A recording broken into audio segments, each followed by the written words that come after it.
Apakah kalian pernah mendengar tentang tempat yang disebut Taman Eden? Ya, Taman Eden adalah tempat di mana manusia pertama, Adam, tinggal, dan tempat di mana Hawa diciptakan. Taman Eden sangat terkenal karena tertulis dalam kitab tiga agama Abrahamik, yaitu Kristen, Islam, dan Yahudi. Dalam agama Kristen, Taman Eden ditulis dalam kitab Kejadian. Ada 7 fakta unik yang berkaitan dengan Taman Eden. Penasaran apa saja isinya? Konsentrasi, fokus, dan mari kita mulai. Fakta pertama. Taman Eden terletak di timur. Apa artinya? Dalam Kejadian 2 ayat 8, disebutkan bahwa Tuhan menempatkan Taman Eden di lokasi yang spesifik. Selanjutnya Tuhan Allah membuat taman di Eden, di sebelah timur, dan di sanalah ditempatkannya manusia yang dibentuknya itu. Pernyataan ini menarik karena menunjukkan bahwa Eden memiliki lokasi geografis tertentu, yaitu di sebelah timur. Namun, apa sebenarnya makna timur dalam konteks ini? Apakah ini mengacu pada lokasi fisik atau memiliki arti simbolis? Dalam Alkitab, timur seringkali memiliki makna lebih dari sekadar arah geografis. Timur sering dikaitkan dengan asal-usul dan permulaan sesuatu. Dalam hal ini, Eden yang berada di timur bisa menandakan bahwa itu adalah tempat awal kehidupan manusia, tempat di mana sejarah manusia dimulai. Dalam banyak bagian Alkitab, kemuliaan Tuhan sering dikaitkan dengan timur. Misalnya, dalam Yehezkiel 43 ayat 2, Nabi Yehezkiel melihat kemuliaan Tuhan datang dari arah timur. Ini bisa menunjukkan bahwa Eden adalah tempat yang sangat dekat dengan hadirat Tuhan. Timur juga bisa melambangkan tempat yang istimewa dan suci. Di kemah suci dan bait suci Israel, pintu masuknya selalu menghadap ke timur, yang menunjukkan bahwa arah ini memiliki makna spiritual. Saat ini, banyak teori telah dikemukakan mengenai lokasi fisik Taman Eden. Teori yang paling umum adalah Taman Eden terletak di Irak atau Mesopotamia. Dalam Kejadian 2 ayat 10-14, disebutkan bahwa dari Eden mengalir sebuah sungai yang kemudian bercabang menjadi 4, yaitu Pison, Gihon, Tigris, dan Efrat. 2 sungai terakhir yaitu Tigris dan Efrat masih ada hingga sekarang dan mengalir di wilayah Irak. Karena itu, banyak peneliti percaya bahwa Eden kemungkinan berada di wilayah Irak, yang sering disebut sebagai tempat lahirnya peradaban. Lalu, apakah Taman Eden masih ada? Setelah Adam dan Hawa diusir, Tuhan menempatkan kerub dengan pedang menyala-nyala untuk menjaga Eden. Ini menunjukkan bahwa manusia tidak bisa kembali ke Eden dengan cara biasa. Seiring waktu, dunia mengalami perubahan besar akibat air bah pada zaman Nuh, yang kemungkinan besar menghapus jejak fisik Eden. Namun, dalam Wahyu 22 ayat 1-2, dikatakan bahwa di surga nanti akan ada sungai kehidupan dan pohon kehidupan, yang menunjukkan bahwa Eden akan dipulihkan dalam bentuk baru di Yerusalem baru. Fakta kedua. Di dalam Taman Eden, terdapat pohon keabadian. Di dalam Kejadian 2 ayat 9, dikatakan, lalu Tuhan Allah menumbuhkan berbagai pohon dari tanah, yang menarik untuk dipandang dan yang baik untuk dimakan buahnya. Dan di tengah taman itu, pohon kehidupan serta pohon pengetahuan tentang yang baik dan yang jahat. Pohon kehidupan ditempatkan di tengah Taman Eden, yang menunjukkan perannya sebagai sumber kehidupan sejati bagi manusia. Tuhan menciptakan manusia untuk hidup selamanya dalam hadiratnya, dan selama mereka tetap dalam ketaatan kepada Tuhan, mereka memiliki akses ke pohon kehidupan. Pohon ini bukan hanya simbolis, tetapi juga bisa menjadi sarana nyata bagi manusia untuk memperoleh kehidupan abadi, sebagaimana tersirat dalam gereja. Kejadian 3 ayat 22 yang berbunyi, berfirmanlah Tuhan Allah, sesungguhnya manusia itu telah menjadi seperti salah satu dari kita, tahu tentang yang baik dan yang jahat. Maka sekarang jangan sampai ia mengulurkan tangannya dan mengambil pula dari pohon kehidupan itu dan memakannya, sehingga ia hidup untuk selama-lamanya. Setelah manusia jatuh dalam dosa, dengan memakan buah dari pohon pengetahuan tentang yang baik dan yang jahat, mereka dilarang mengakses pohon kehidupan. Ini menunjukkan bahwa dosa memisahkan manusia dari kehidupan kekal yang seharusnya mereka miliki. Setelah Adam dan Hawa berdosa, Tuhan mengusir mereka dari Eden untuk mencegah mereka makan dari pohon kehidupan. Dalam Kejadian 3 ayat 24, dikatakan, ia menghalau manusia itu dan di sebelah timur Taman Eden ditempatkan nyalah beberapa kerub dengan pedang yang bernyala-nyala dan menyambar-nyambar untuk menjaga jalan ke pohon kehidupan. Pengusiran ini menunjukkan bahwa dosa membawa kematian rohani, yaitu pemisahan dari sumber kehidupan sejati, yaitu Tuhan. Sejak saat itu, manusia tidak lagi memiliki akses langsung ke kehidupan kekal, kecuali melalui rencana keselamatan Tuhan. Yesus Kristus, dalam ajaran Kristen, dipandang sebagai pemulih akses manusia kepada kehidupan kekal. Dalam Yohanes 14 ayat 6, Yesus berkata, Akulah jalan dan kebenaran dan hidup. Tidak ada seorang pun yang datang kepada Bapa, kalau tidak melalui aku. Ini berarti bahwa melalui Kristus, manusia dapat memperoleh kembali kehidupan kekal yang telah hilang akibat dosa. Pengorbanannya di kayu salib menebus dosa manusia, sehingga mereka dapat kembali masuk ke dalam hubungan yang benar dengan Tuhan.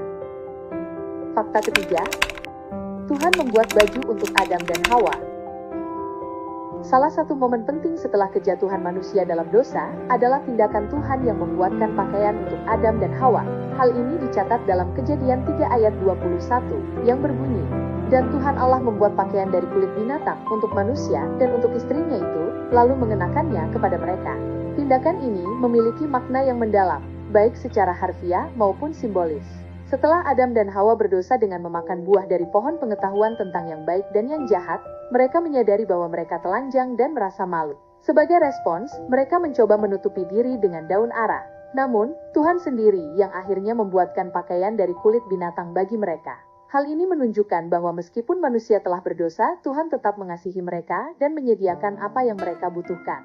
Tuhan tidak langsung membinasakan mereka, tetapi menunjukkan belas kasihan dengan memberi pakaian yang lebih layak daripada yang mereka buat sendiri.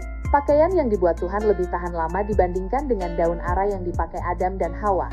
Ini menggambarkan bahwa perlindungan yang diberikan Tuhan selalu lebih baik daripada upaya manusia sendiri.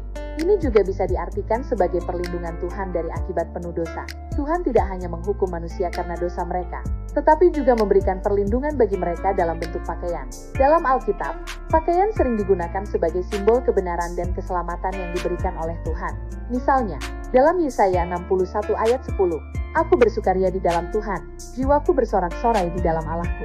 Sebab ia mengenakan kepadaku pakaian keselamatan dan menyelubungi aku dengan jubah kebenaran." Ini menunjukkan bahwa kebenaran sejati datang dari Tuhan, bukan dari usaha manusia.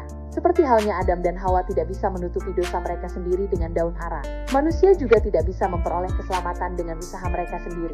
Hanya Tuhan yang bisa menyediakan penebusan sejati. Fakta keempat, ular kehilangan kakinya. Salah satu akibat dari kejatuhan manusia dalam dosa adalah kutukan yang diberikan Tuhan kepada ular. Dalam Kejadian 3 ayat 14, Tuhan berfirman, "Lalu berfirmanlah Tuhan Allah kepada ular itu, karena engkau berbuat demikian, terkutuklah engkau di antara segala ternak dan di antara segala binatang hutan. Dengan perut mula engkau akan menjalar dan debu tanah akan kau makan seumur hidupmu." Ayat ini menunjukkan bahwa sebagai hukuman, ular harus merayap di tanah, yang mengindikasikan bahwa sebelumnya ia mungkin memiliki cara bergerak yang berbeda, mungkin dengan kaki atau struktur tubuh lain yang memungkinkannya berjalan. Meskipun Alkitab tidak secara eksplisit menyebutkan bahwa ular dulunya berkaki, kutukan Tuhan yang menyatakan bahwa ular akan menjalar dengan perutnya, menunjukkan bahwa ada perubahan dalam cara ular bergerak setelah kejatuhan manusia. Secara ilmiah, ada bukti fosil bahwa beberapa spesies ular purba, seperti Tetrapodopis amplectus A, memiliki sisa-sisa kaki kecil. Ini mendukung kemungkinan bahwa ular memang memiliki kaki di masa lalu sebelum akhirnya berkembang menjadi makhluk yang hanya merayap. Ular yang kehilangan kakinya adalah simbol kehinaan dan penghukuman. Sebelum dosa masuk ke dalam dunia, tidak ada makhluk yang dikutuk, tetapi setelah kejatuhan manusia, kutukan menjadi bagian dari dunia yang telah jatuh dalam dosa. Dalam Kejadian 3 ayat 15, Tuhan juga memberikan nubuat pertama tentang kedatangan juru selamat. Ayat ini berbunyi, "Aku akan mengadakan permusuhan antara engkau dan perempuan ini, antara keturunanmu dan keturunannya. Keturunannya akan meremukkan kepalamu, dan engkau akan meremukkan tumitnya." Ini dikenal sebagai proto-evangelium I, yaitu janji pertama tentang Mesias yang akan mengalahkan kuasa dosa dan iblis. Ular yang dikutuk menjadi makhluk yang menjalar di tanah melambangkan posisi rendah setan, yang pada akhirnya akan dikalahkan oleh Yesus. Fakta kelima, lahirnya pakaian dalam pertama, dari pohon ara. Kisah pertama kali, manusia menutupi tubuh mereka terjadi setelah Adam dan Hawa memakan buah dari pohon pengetahuan tentang yang baik dan yang jahat. Dalam Kejadian 3 ayat 7, Alkitab mencatat, "Maka terbukalah mata mereka berdua dan mereka tahu bahwa mereka telanjang, lalu mereka menyemat daun ara dan membuat cawat." Dalam bahasa Ibrani, kata cawat yang digunakan di sini merujuk pada pakaian sederhana yang hanya menutupi bagian bawah tubuh, mirip dengan celana dalam atau kain penutup sederhana. Ini bisa dianggap sebagai pakaian pertama yang pernah dibuat oleh manusia. Pohon ara adalah salah satu pohon yang umum di Timur Tengah, sehingga kemungkinan besar pohon ini mudah ditemukan oleh Adam dan Hawa di Eden. Daun ara memiliki ukuran yang cukup besar dibandingkan daun pohon lainnya, sehingga memungkinkan mereka untuk menutup tubuh dengan lebih efektif.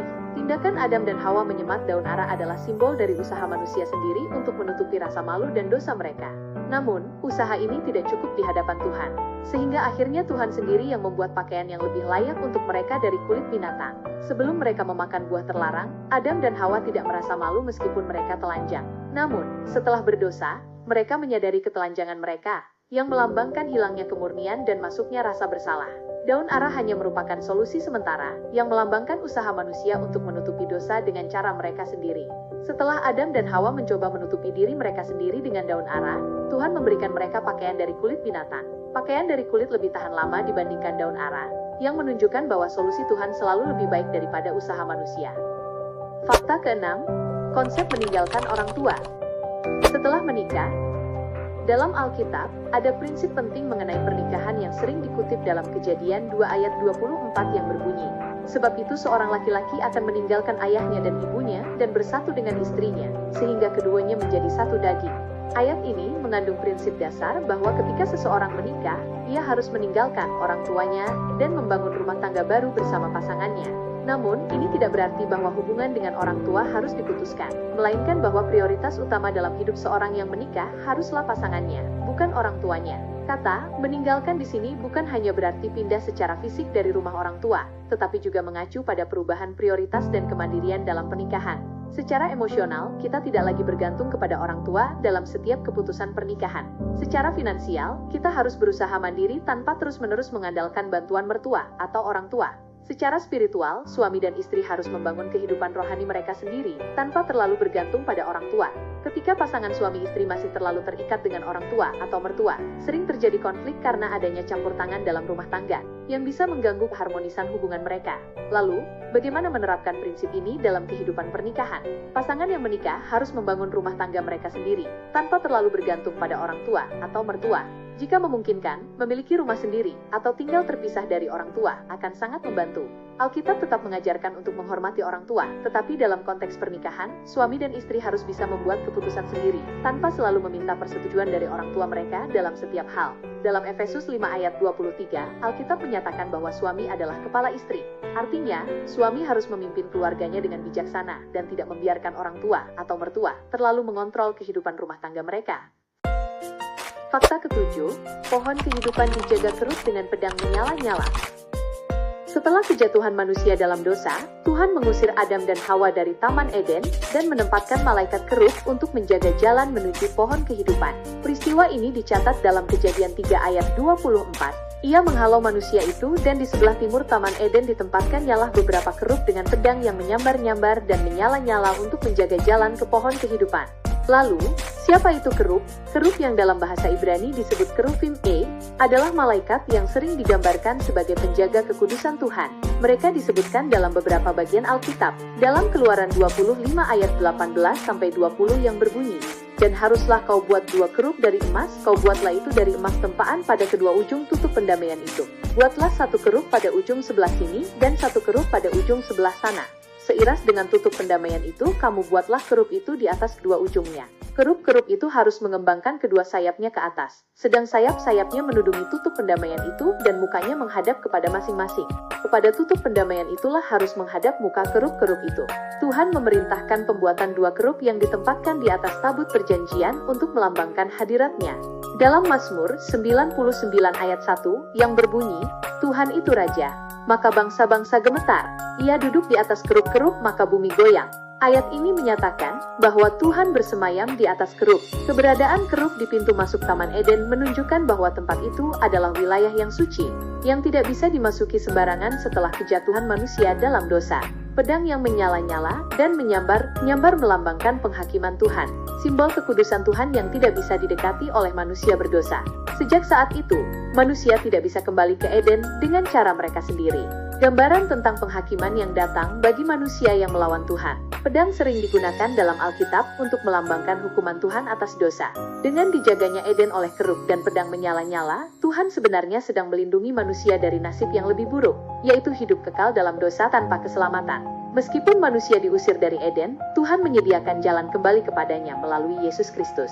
Dalam Yohanes 14 ayat 6, Yesus berkata, "Akulah jalan dan kebenaran dan hidup. Tidak ada seorang pun yang datang kepada Bapa kalau tidak melalui aku." Yesus adalah satu-satunya jalan untuk kembali kepada Tuhan. Ketika Yesus mati di kayu salib, Tirai bait suci yang memisahkan manusia dari hadirat Tuhan terbelah dua. Hal melambangkan bahwa jalan menuju hadirat Tuhan telah dibuka kembali. Dalam Wahyu 22 ayat 14, disebutkan bahwa mereka yang percaya kepada Tuhan akan kembali memiliki akses ke pohon kehidupan di Yerusalem baru. Berbahagialah mereka yang membasuh jubahnya, mereka akan memperoleh hak atas pohon kehidupan dan masuk melalui pintu-pintu gerbang ke dalam kota itu. Nah teman-teman semua, inilah 7 fakta unik yang dapat kita temukan yang berkaitan dengan Taman Eden. Bagaimana menurut kalian? Jika ada hal lain, kalian tambahkan di kolom komentar ya, karena admin juga penasaran nih. Sampai jumpa di video selanjutnya, dan God bless you.